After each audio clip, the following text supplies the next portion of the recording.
Yo, what is up, everyone? Back here with another YouTube video. Today we're going to be going over everyone's favorite whale, Kyogre.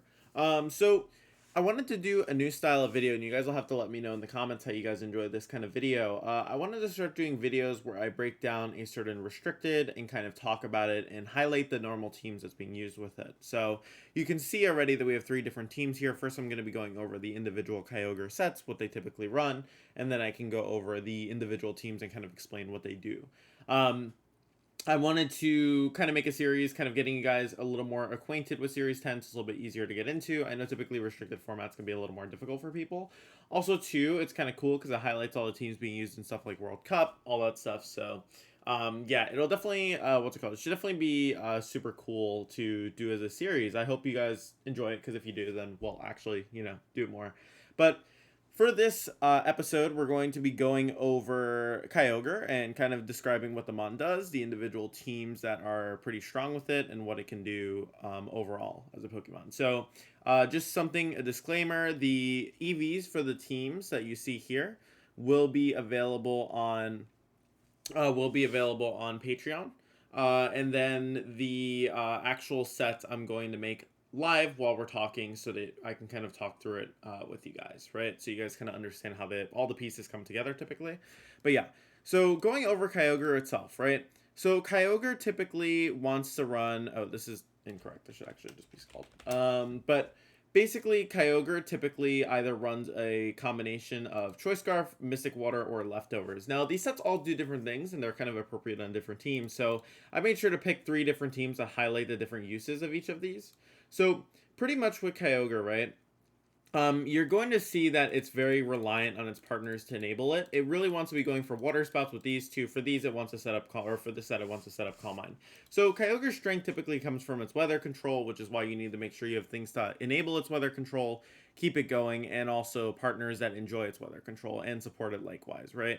Now, Kyogre's main weaknesses come through common electric type at Regieleki and pretty much common grass types, right? So you kind of have to be a little bit careful versus the grass types, especially too because if your Kyogre team doesn't really have a way to break them, it's incredibly difficult for you, right? So it's kind of important to have some way to reliably break through grass types on the team, right? So going over this set, pretty straightforward. Scarf Ogre typically wants to outspeed Zacian. So for example, Santi's Kyogre went for, I believe, 150 speed. This allowed it to outspeed Zacian at +1 and Calyrex Shadow at +1. So that's just a small calc that you can kind of aim for. These kind of calculations, or like rather speeds that you would aim for, are pretty straightforward. These are usually like kind of the numbers you want to hit. There's not too much reason to invest any more speed in Kyogre beyond that, unless you're trying to outspeed other Scarf Ogres, which honestly doesn't really feel too worth it. And yeah, pretty much for Mystic Water Kyogres, the only reason why I'm telling you guys speed here is because that's like the main important thing with Kyogre. Typically, you'll see them go either max speed Modest or max speed Timid. Timid does lose a little bit of power, so usually it is a little bit nicer to have the modest nature, but in some cases Timid can be nice. I think the main instance where Timid really comes into play is against the base 80s, because you can outspeed those, and a lot of certain mons like Yveltal will go at 143 to creep the modest Kyogres, right? So being able to not be crept and do damage like quickly without, obviously getting snarled or like whatever affected, it's just super good. Right, and then we kind of have this final, Kyogre over here. So this Kyogre doesn't really need to run too much speed. I mean, if you're running like Regieleki in a composition with it, it's a different story, because then maybe you want it to be a bit faster for Electroweb. Typically, these teams are trying to utilize Trick Room, so you won't see too much invested. Usually, I'd expect to see maybe like 112. You could even just go like no speed, so that you would actually get your rain up after Groudon, but typically, you're going to be seeing it usually middling around this area, right? Because there's no real reason to invest in speed if you don't have Electroweb or like Tailwind or anything. If it's a hybrid team with like Tailwind and Electroweb, I'd say honestly, like, and this is where it's kind of weird, right? Because like, some Kyogre I think would have to minimum hit like 139 to outspeed Regieleki in Tailwind to like be efficient in Tailwind. But obviously, with the assumption that like you want this to be bulky, you have a Trick Room mode, like you probably want it to be slower, right? So that's kind of where it counteracts to where usually you just want the Trick Room mode. So yeah, if you're running the Trick Room mode, I'd usually say you want to aim to be in the 110 to 114 area. And if you're trying specifically to make it so it works in Tailwind at least, I'd at least have it outspeed Calyrex and Zacian, which you would run it at this speed for. But yeah, so these are the actual sets. You'll see that for the most part they're pretty straightforward. This Kyogre doesn't run Thunder because you usually want Ice Beam to break through obviously grass types. Then on this Kyogre you're running Ice Beam to break through grass types again. Origin Pulse because you can't consistently get Water Spout off if you're not always going faster. Plus you need the space for Calm Mind. And the leftovers is going to allow you to consistently heal back health to be like difficult to actually remove, right? So that's kind of the main thing. So now we're going to be actually going through the individual teams. I'm going to be breaking them down as they are constructed and then show you guys the teams that I would probably, or changes that I would probably make to the team. So going to Santi's Kyogre, I'm going to actually put in some of the information for his stuff. So Santi's Kyogre team actually had run a little bit more, what's it called? Speed in it, right? So I had mentioned that timid benchmark that it wants to hit. Santi's Kyogre actually did hit that, outspeeding Zacian and Calyrex, and not really aiming for much more. You can't outspeed Regieleki even with timid, so it's not really worth. But that is the main reason why you'd want to be timid Scarf Kyogre, right? Then over here, we're looking at Weavile. So Santi ran Wide Lens on his Weavile. One thing that I think is probably a bit of a better meta progression, and you'll see me discuss this in the other team that I'll be showing you guys, which is the team that I was using in World Cup. I would probably actually prefer to have it with Life Orb because Life Orb gives you a little more damage. And honestly, like if you're not super unlucky, you won't miss Triple Axel. I say that, but I have missed it. I think I played in tournament like yesterday with the team, and I'm recording this day of, so you're gonna see this day of like me recording it. I'm actually playing. I played in tournament earlier, probably than when you saw this video, or as you're currently seeing this video. So if you want to check out the Twitch, definitely check it out there. But pretty much like Life Orb gives you extra damage. I'm running Life Orb on the Weavile set that I'm using just because I wanted to get some extra damage out of it. One thing that I've been trying to emphasize this format anyways is just using a bunch of different teams so I can kind of get a feel of like what's good, what's not. But yeah, going into Santi's version, he did run a Wakanberry Tornadus. So the interesting thing with this Tornadus, right, and you can check his Twitter and stuff for his EVs and like kind of how he approached it. I believe his he ran Rain Dance as well, which was like super good for, you know, bringing Kyogre's weather back. But he ran a very, very defensive, like bold version of Tornadus, if I'm recalling correctly. So he pretty much like went like max bulk. I think it was like 184 and like 236 or something ridiculous. And like the main intention with this was to pretty much take an Urshifu Surging Strikes and Rain, right? Not Mystic Water. So it could sit there and consistently just eat up hits, right? The main thing that I would say can be problematic with this Tornadus, right, is that you're not going to be doing as much damage. And sometimes Torn does enjoy doing damage. The Wakanberry prevents you from getting removed from Regieleki immediately. I will say, though, I feel like one thing that typically actually is nice is when you do get removed by Regieleki, because then it gives you a free swap into your back, right? But there are some cases where you want to keep it alive, so I do understand it being Wakan, right? It does make sense in this case. For Rillabooms, typically on these teams, you're going to see them run Assault Vest. Oh, not Aspire Berry. I don't even know what that does. So you're going to see them typically run Assault Vest, right? So why did Santi have this? This was probably a little bit more for the mirror, honestly.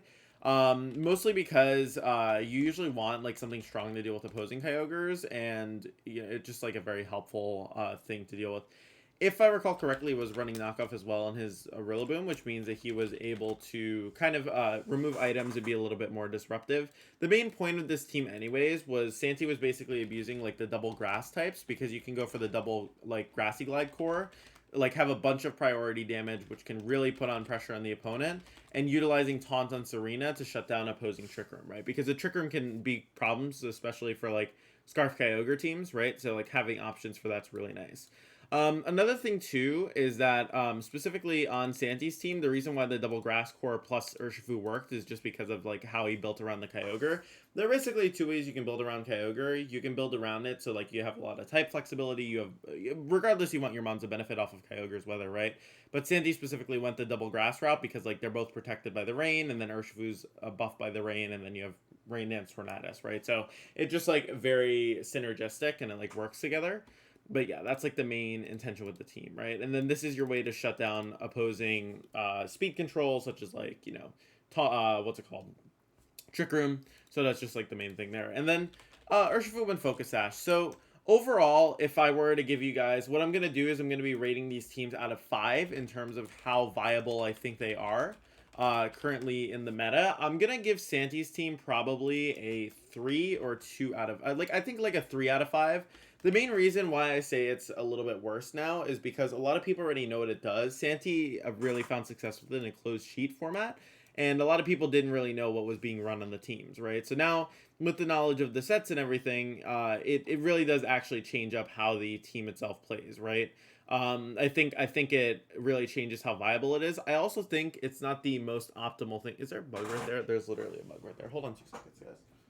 I'm just gonna leave this in the video so you guys know that this video making process is not always super clean. Yep, that's a huge bug. Give me 2 seconds.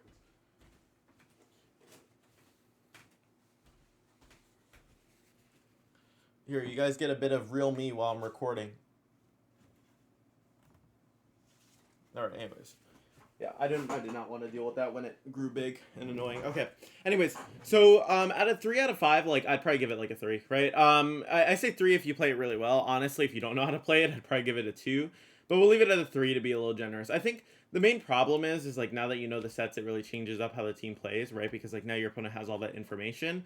Also, too, I'd still say it feels a little bit susceptible to Trick Room. Also, it's like if you remove the Kyogre, the rest of the team just kind of like falls to Incineroar, right? Besides like Urshifu, but like that's if you have something to remove Kyogre, you probably have something to remove Urshifu. And like I said, it's not saying that you can't play around it. I just think that there are definitely better options for Kyogre at the moment. And I'm gonna be talking through the other version of the team that I've actually been using lately. I'm going to be going through all the sets individually. So it actually is really akin to Santi's version, but it has some changes that I think make Kyogre a little bit more optimal. Specifically, I think the main changes that I think took place was getting rid of the double grass core. The main reason why I think the double grass core isn't great right now is because typically if the players know your information, it's a little more difficult to kind of work against. Another thing too is I change up some items. So the reason why you change up items typically when you're using like a similar team to someone who's been successful, besides obviously them just being more optimal items, is a lot of opponents, especially in a closed sheet format, are going to expect you to not have obviously not have certain moves or certain items, so you can really catch them off guard through the variations. If we look over here at the Weavile set specifically, I had actually decided to opt for Life Orb. So where does this really come into play? I think the main reasons why this is important to actually run Life Orb is because you actually get access to a more powerful triple axle that can remove grass types even when you're intimidated. Also, your damage output's going to be way stronger overall. So, for example, I played versus a Tapu Lele in Swiss yesterday, and I had literally clicked triple axle into it, and I destroyed it. Like, it just died from one triple axle from Weavile. It was, obviously, I was unintimidated, but it's just small things like that that make Weavile so strong, especially with this, like, Life Orb, right? And I think that's something where, like, Santi's was more geared towards, like, avoiding the risk of missing, but if you just take that cost and you add to the power, it makes such a difference. Like, it's so noticeable. For Tornadus, one thing that I think is actually a really good item because there's a lot of prankster taunt specifically coming from stuff like Whimsicott and like sometimes Encore you'll see as well, which is like really annoying. I think it's actually like really strong to run this set specifically, right? Because you do want what's it called, speed control with Tailwind, right? You do want Rain Dance as well to disrupt the weather. I think those two are really valid, and then Hurricane obviously is very important. I like Taunt a little bit more on Tornadus just because it helps you in the mirror, especially if they let you get a Tailwind up first and they taunted. So specifically the sequence I'm thinking of is Whimsicott turn 1 taunt your Tornadus. You go for a Water Spout and you get the Tailwind up, right? Because obviously you burn your Mental Herb. Now you're faster, so when you taunt, you actually stop their Trick Room, or not their Trick Room, but their Tailwind, and they can't do anything. It also does extra, like, help with Trick Room, right? So that's like the nice thing with it. So you'll see here I actually opt to put Alekia on the team. I'm not totally convinced that Alekia is like the best yet. I've been using it, but like it's okay. It gives you another mode with Kyogre, but I find that like a lot of times you don't want to bring it mostly because the opponent has a lot of options to redirect it or something else. So I do think that actually one thing that Sandy's team might do a little bit better is having that other slot filled out. Specifically though, I think Regieleki does have some use. So specifically in the other Kyogres, I think is where it's really good because I had used it into other Kyogres and like it felt really good. So it helps a little bit more with the mirror, but where it struggles a little bit is like into teams with like double grass types, right? Because right now in the format, we're seeing a lot of Amoonguss Rillaboom cores, which is like really frustrating to deal with, especially if like you're running Kyogre already. You don't want to have like a Regieleki on top of that, right? But I'd say that's the main thing. And then Over here, looking at the Serena, so I think actually the optimal Serena set at the moment is pretty much running like 4 attacks, right? And you can cycle high jump kick and payback from each other. I think that triple axle, U-turn, like all these moves are like really solid. I think that the main benefit you're going to be seeing from running a assault vest arena is that you can invest more into your attack, right? So like you can go from like having to be careful to take hits to being able to go like this, right? And like this lets you do so much more damage, and it can really put on more pressure as a whole. So it's just like a really nice like option to utilize. And then the main reason why I think the team is better with Shedinja is because Shedinja basically forces the opponents to really have to respect your Shedinja mode. So the whole like synergy between like Kyogre and Shedinja together is that you basically have like Kyogre is going to be removing all the fire types and all these ghost types, right? So you have 2 mons that hit both of those mons, and then you have Shed, so they're forced to bring them, right? So they're forced to bring something that is inherently suboptimal versus your initial like breakers. So it makes it really difficult to do. And then even if they lead something that counters Kyogre in the lead, they usually don't have anything to actually hit Shedinja. So for example, like Rillaboom, unless it's running knockoff, like you can just swap it in for Kyogre and it's virtually unpunished, right? And just that's like a super nice option. I do think that 3 attacks on Shed's actually really good because it lets you do the most damage with it. I also don't think that something like Will-O-Wisp is going to make a big difference in the game.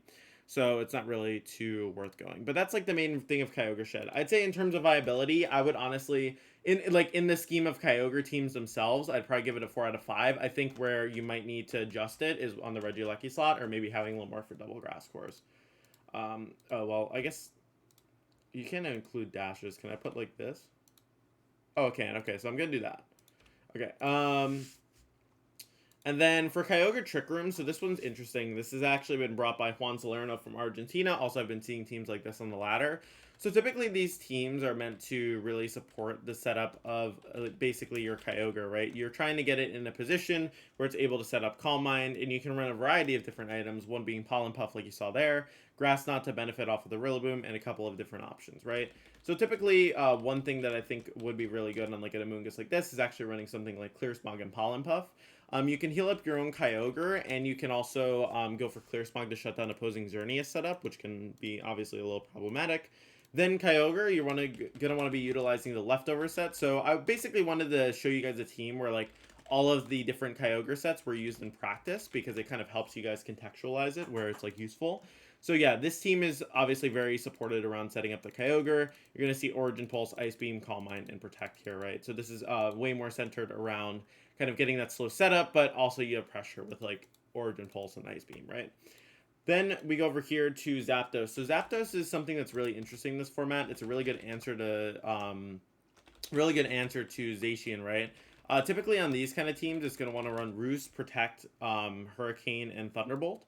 I guess you could justify Thunder, but honestly, the risk-reward of it's pretty low in most cases because it still is a Zapdos, so it's not going to be hitting as hard as something like Regieleki. It is a decent special attack, but like I feel like you would benefit a lot more off of just having consistency with Thunderbolt and the inability to miss. Another thing, too, is it gets access to Roost, right? So this team is obviously going to be very bulky with a combination of Pollen Puff, Leftovers Kyogre plus Grassy Terrain, and then you have, like, Roost Zapdos. So you just have a lot of things that make this team, like, really, like, fat. And that's, like, kind of the main intention of this team, to have, like, a strong way to set up your Kyogre without actually kind of limiting yourself in a way, I guess. And then we go over here. So Rillaboom. Typically, Rillabooms on these teams are going to be utilizing the Grassy Glide. They're going to be utilizing the either so they can use something like Woodhammer, or they can use something like Knockoff, right? If they're worried about Calyrex, or they can utilize something like Drum Beating, which is a bit more of a niche option. You kind of have a lot of options there. It really just depends on what's what's more useful for your team. Honestly, I think on these kind of teams, Knockoff is really nice because you just get the extra option of like really just lowering the opponent's or like removing their items, right, which can really lower damage output or can like kind of ruin their bulk, like a bunch of different things, right? Even removing berries. But yeah, it would be between that and Woodhammer. I think what you can also justify is like if you're running Grass Knot over Clear Smog, then you can justify Knockoff.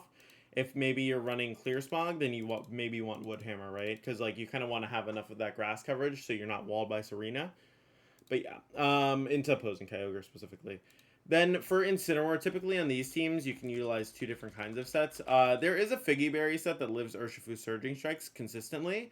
But the thing is that since you're running Kyogre, typically I think you'd want to utilize something that's a little bit more, um, I'd say a little bit more, I guess, built for the team, right? Because you're not gonna be living the surging strikes anyways if you're setting up rain. So it's not really worth EVing for that, which means that it's probably better to have something like Roar and Incineroar, which can phase out opposing Xerneas, another Xerneas answer.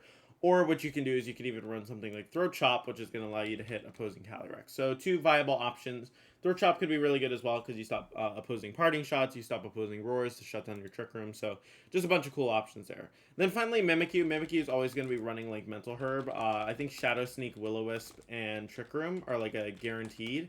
So sometimes you'll see Play Rough as well. Play Rough is like a decent option to hit stuff like Urshifu. Another thing that I think is actually really underlooked right now is Safeguard. This can protect you from opposing a Moongus and like sleep spam, especially too when you're using something like Kyogre. And then it kind of just lets your Mimikyu sit there and like spam Will-O-Wisp and like just disrupt the opponent and not be worried about something like a Moongus, right?